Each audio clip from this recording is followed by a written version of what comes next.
ভোটারদের দাঁড়ে দাঁড়ে যাচ্ছেন প্রার্থীরা, দিচ্ছেন নানা প্রতিশ্রুতি। কুড়িগ্রাম এক আসনের নাগেশ্বরী থেকে সরাসরি যুক্ত হচ্ছেন প্রতিনিধি মোনার হোসেন লিটন। লিটন, একটু জানাবেন কুড়িগ্রাম এক আসনে আসলে ভোটারদের প্রতিশ্রুতির কতটা পসরা সেজে বসেছে এবং যারা প্রার্থী আছেন তারা কি বলছেন, কেমন আসলে তারা প্রার্থীদের আসলে কেমন, ভোটাররা কেমন প্রার্থী চান তাদের নিজের এলাকার জন্য, তাদের সমস্যার কথা নিয়ে কি বলছেন?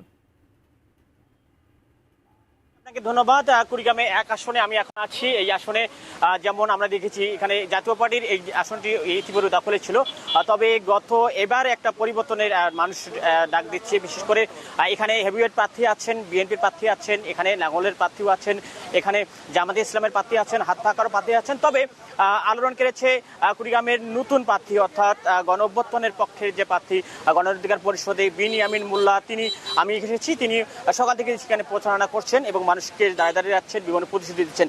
বিশেষ করে আসলে একটু কথা বলবো যে পরিবর্তনের ডাক নিয়ে তারা যে আন্দোলন করছেন। বিনিয়ামিন ভাই, এই যে আসলে পরিবর্তনের ডাক নিয়ে আপনারা আন্দোলন করছেন, আসলে কতটুকু সাড়া পাচ্ছেন? আপনি একেবারে তরুণ প্রার্থী, কি মনে হয় মানুষ কি আপনাকে ভোট দেবে?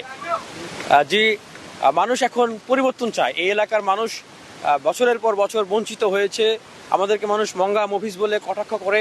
দীর্ঘদিন যারা এখানে নেতৃত্ব দিয়েছেন তারা তাদের ব্যর্থতার পরিচয় দিয়েছেন। আপনি যেটি বললেন যে আরও অনেক প্রবীণ নেতৃবৃন্দরা আছেন, তারাও কিন্তু এই অঞ্চলের মানুষের ভিতরে স্বপ্ন জাগাতে পারেন নাই। তাদের নামেও বিগত সময়ের দুর্নীতি এবং আধিপত্যবাদ, দখলদারিত্ব, এই ধরনের অনেক অভিযোগ আছে। এবং এই অঞ্চলের মানুষ এখন যেটা বলছে যে তারা কোনো দলকে থেকে ভোট দিবে না, কোনো মার্কাকে থেকে ভোট দিবে না, কোনো জোট সমঝোতাকে দেখে ভোট দিবে না। এবার তারা তরুণ নেতৃত্ব চায়, এবার তারা পরিবর্তন চায়, এবার তারা যোগ্যতা থেকে ভোট দিবে, যারা সংসদে তাদের জন্য কথা বলতে পারবে। আমার এই অঞ্চলে কিন্তু চর অঞ্চল, এমন অঞ্চল রয়েছে যেখানে কোনো রাস্তাঘাট নাই, স্কুল নাই, শিক্ষা প্রতিষ্ঠান নাই, এরকম কোনো সুচিকিৎসার ব্যবস্থা নাই। সেখানে কেউ অসুস্থ হলে হসপিটালে